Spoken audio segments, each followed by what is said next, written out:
I need the house this weekend. Girls only. That's what she said.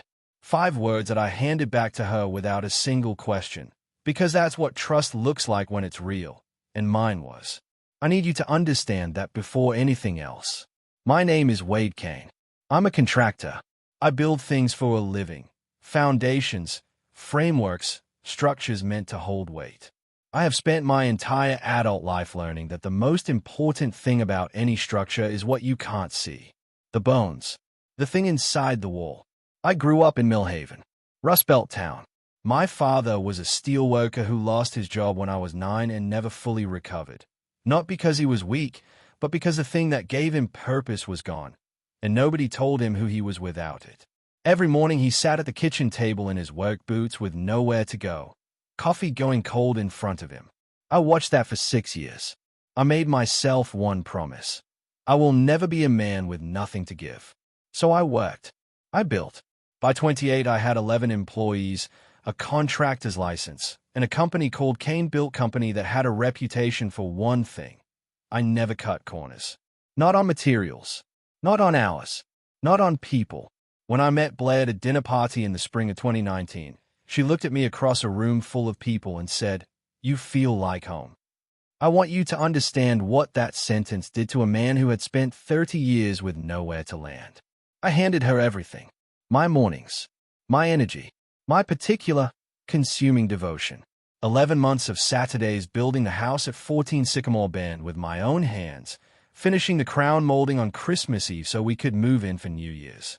I sealed a letter inside the wall behind the bedroom headboard the night before the drywall went up. 1 page.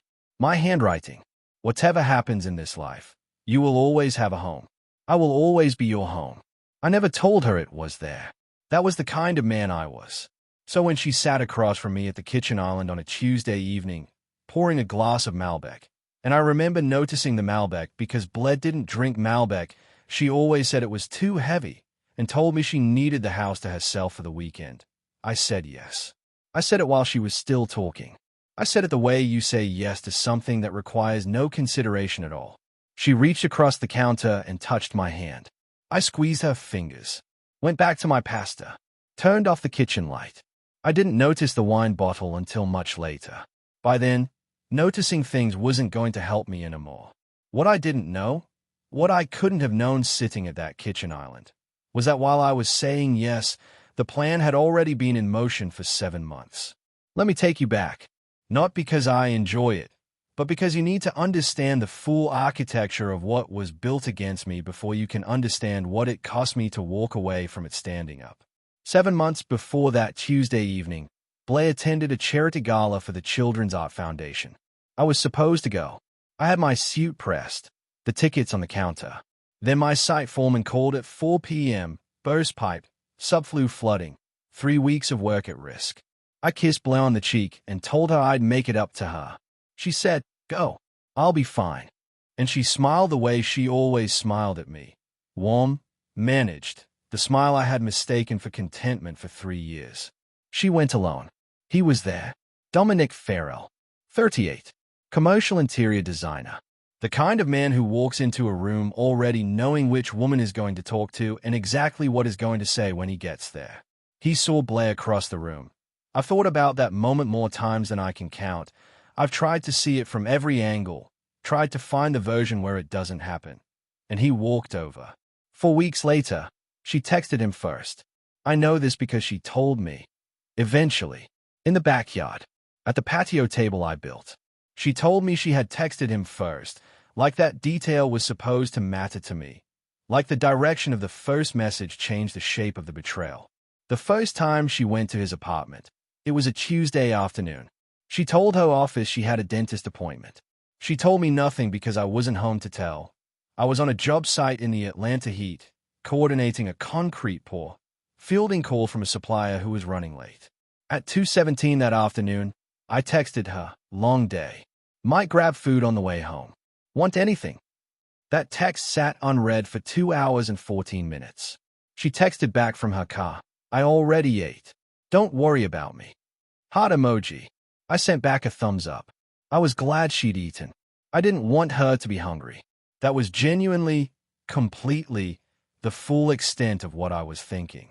That night I came home, made us both tea, watched something on television with her legs across my lap, and fell asleep before 11. And I want you to sit with that image for a moment, because I need you to understand exactly what kind of man was being lied to. Not a distracted man, not a cold one, not a man who had stopped showing up, just a man who trusted completely and had no idea that trust was the very thing being used against him. I want to tell you about the Thursday nights, because that's where the real damage lived, not in the big lie, but in the small, textured, carefully constructed ones that surrounded it like scaffolding. Blaire had a real book club. That part was true.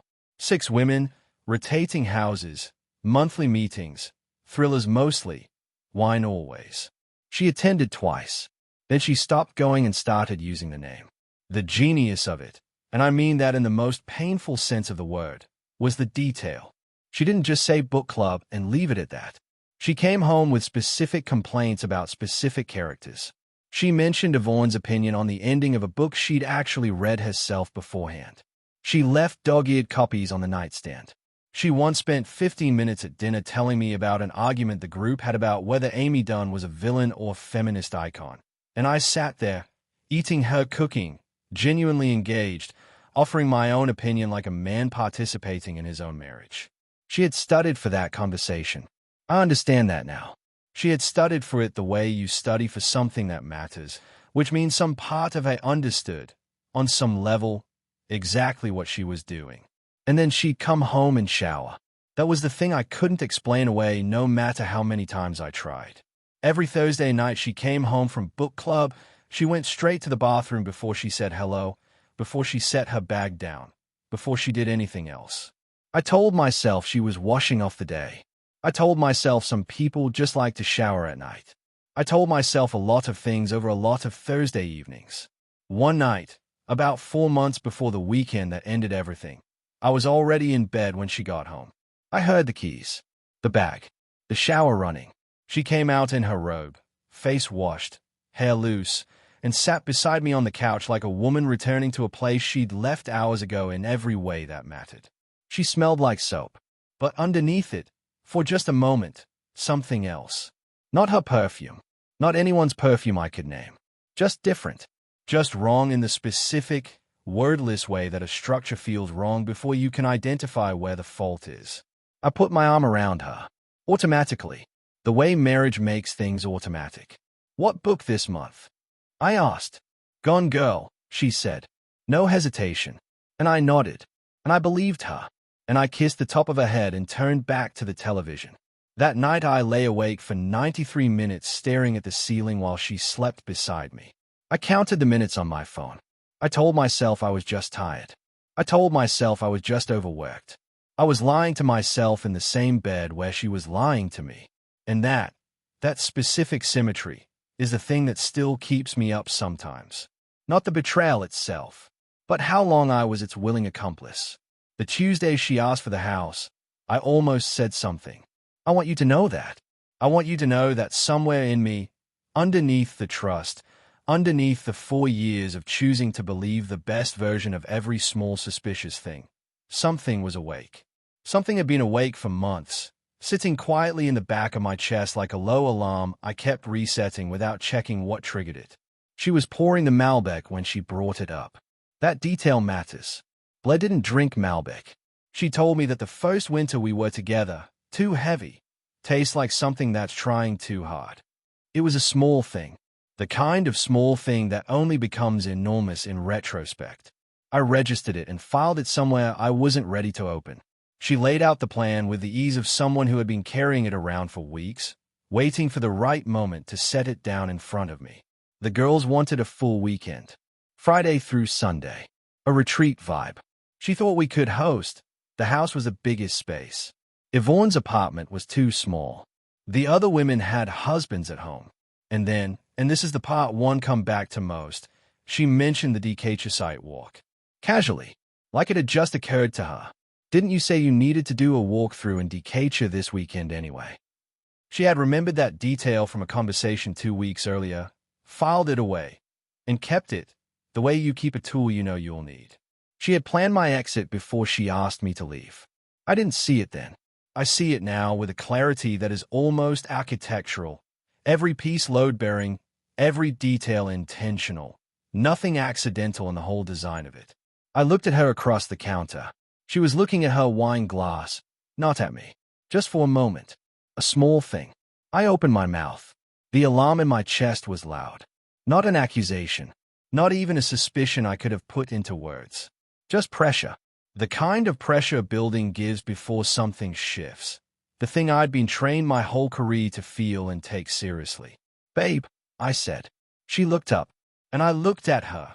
Blaire Kane, my wife, the woman who had said you feel like home to a man who had never felt that anywhere. And I looked at her wedding ring catching the kitchen light, and I thought about the letter inside the wall 10 feet away from where we were standing, and every honest and believing thing inside me just folded. "Nothing," I said. "Sounds good." She smiled, put her hand over mine. "Thank you." I squeezed her fingers.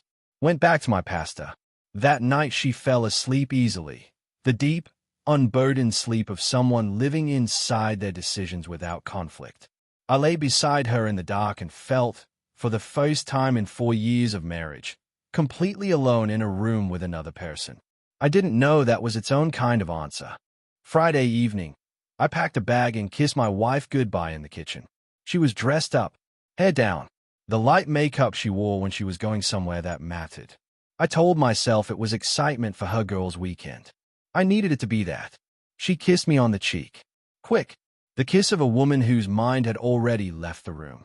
I drove down Sycamore Bend, and at the stop sign at the end of the street, something made me look in the rearview mirror. Blaire was at the kitchen window, phone already pressed to her ear.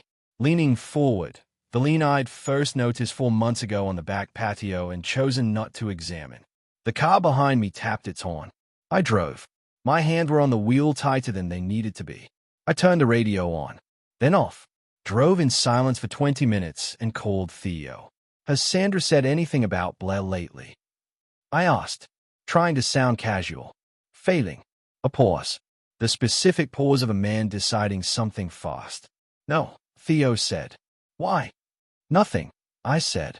"I'll be there in 20. What I didn't know, what I couldn't see from the freeway doing 70 with the radio off and both hands on the wheel, was that before my truck had even reached the on-ramp, a matte black Range Rover was already pulling into my driveway. Dominic Farrell got out. Easy, unhurried, like a man arriving somewhere he belonged.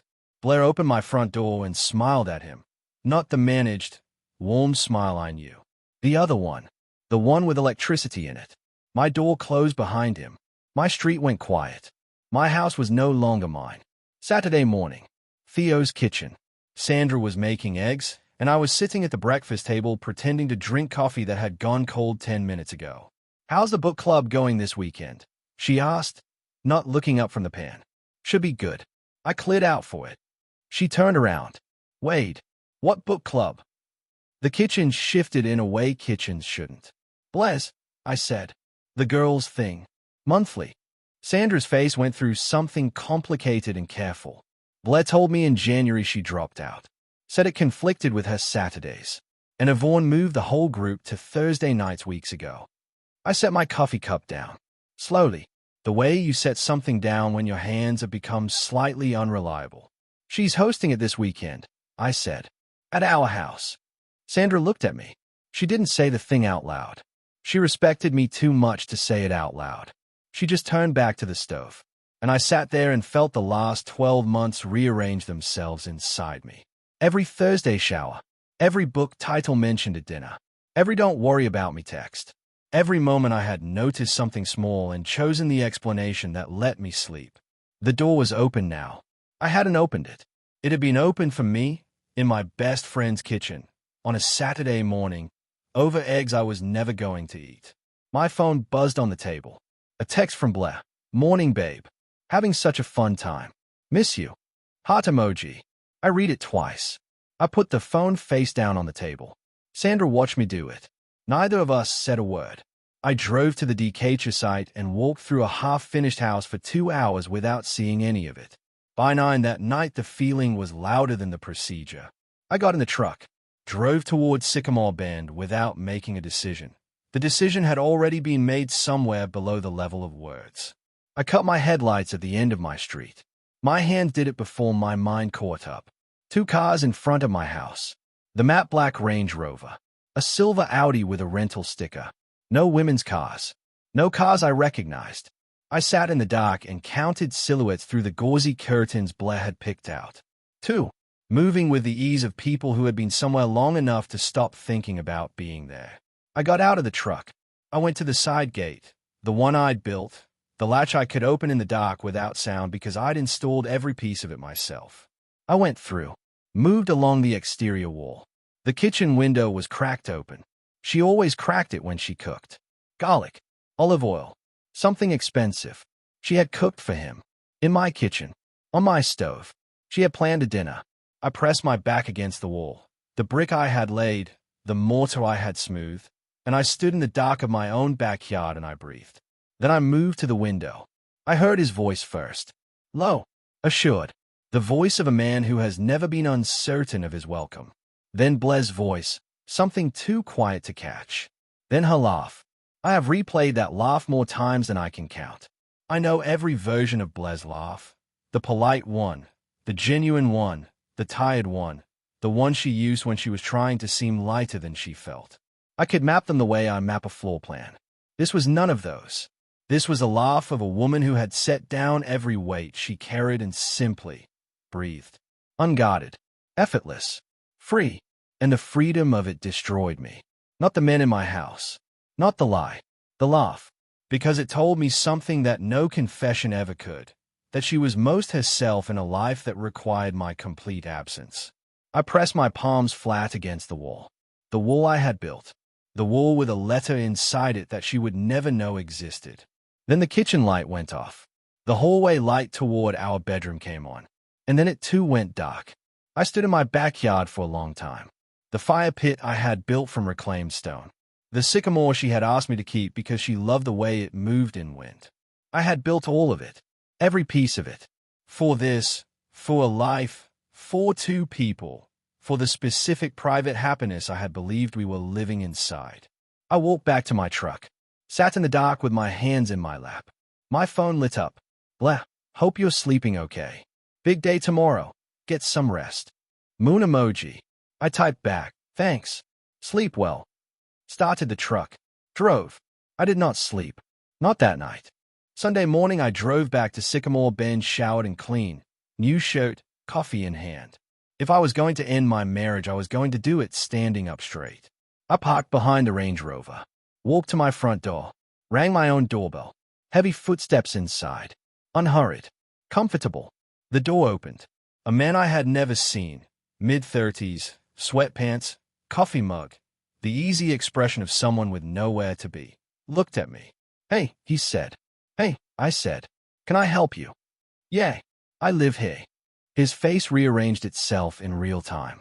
Dominic appeared at the end of the hallway. He saw me and absorbed it without flinching, the look of a man who had imagined this moment before and made his peace with it in advance. Then Blaire. She came from the hallway and saw me in my own doorway, and for 1/2 second, before she could compose herself, her face did something I will never be able to fully describe. It wasn't guilt first. It wasn't shock. It was calculation. She was already, in that same instant of recognition, building the first sentence. That was the moment I understood who I had married. Not a woman who had made a terrible mistake. A woman who, even now, was managing me. I'll be in the backyard, I said. I turned and walked around the side of the house. Through my gate, past my window, to my patio table. I sat down, pressed my palms flat on the table, breathed. Through the sliding glass door, I heard 3 voices, rapid, urgent, the sounds of a situation being handled. Suitcase wheels on my hardwood. Keys. Low instructions. I looked at the fire pit. The sycamore. I waited. They left within 7 minutes. Both cars. Gone. Then the sliding door opened, and Blaire came out carrying 2 glasses of water. She set one in front of me and sat down across the table. She had changed her shirt, done her hair slightly. She brought me water. That was the moment that undid me most. Not the men, not the bedroom light going dark. The water. because it was so practiced, so managed. She had gone to the kitchen and thought, bring him water. It shows care. And she had done it without thinking because performing care had become as automatic to her as the real thing once was. Let me explain, she said. His name is Dominic, I said. 7 months. You used the book club because the details were real enough that I wouldn't question them.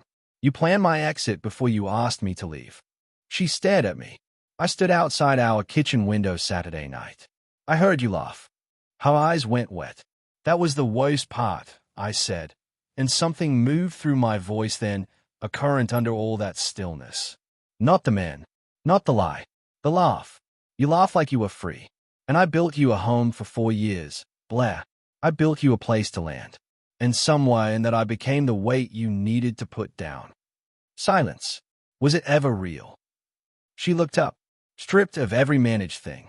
It was real. It just wasn't enough. And I didn't know how to tell you that. So I didn't. And I'm sorry. I don't know if sorry means anything right now. It doesn't, I said. Honestly, not cruelly. I drank half the water she'd brought me. Stood up. Take care of the house, I said at the door. It was built well. I went inside, picked up my bag, walked out the front door, got in my truck, gripped the wheel, and then, alone, no one watching, I pressed my forehead against my hands and the shaking that had been internal all morning finally came to the surface. I sat there for a long time. Then I started the truck. Drove. That evening Theo called. He told me he'd seen them together 6 weeks earlier.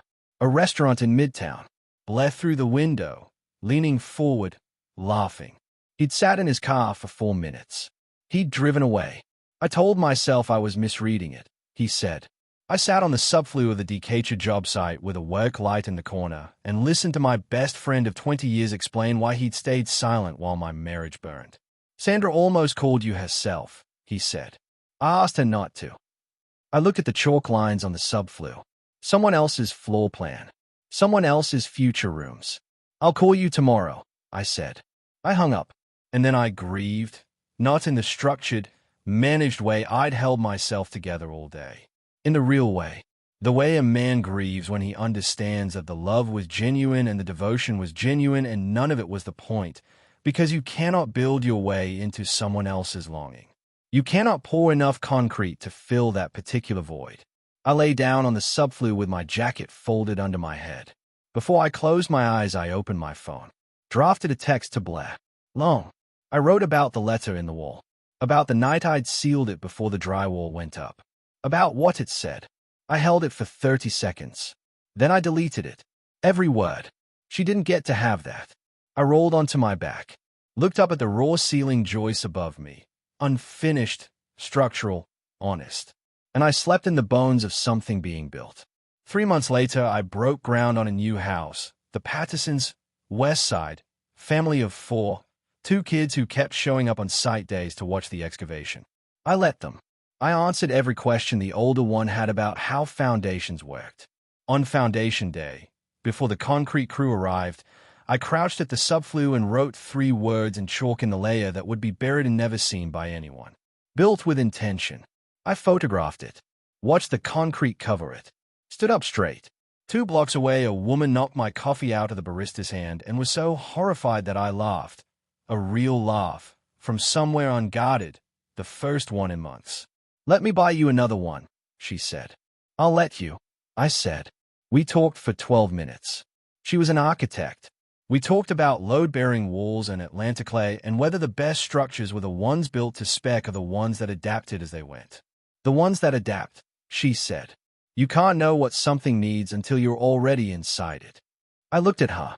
I'm starting to think you're right, I said. We exchanged cards. I walked back to the site. The concrete was set. The foundation was solid. The letter was in the wall at Sycamore Bend where it would stay long after both of us were gone. Proof that I had meant everything I said, sealed inside the thing I loved most. Some things you build to last, even when everything else doesn't. She said she needed the house for the weekend. I handed her the keys because that's what real trust looks like. What I didn't know was that I'd spent 4 years building her a home, and she'd spent 7 months building a door out of it. There's a letter inside that wall she'll never know about. 1 page. My handwriting. Still there, and it will be there long after both of us are gone. Because some things you build to last, even when everything else doesn't.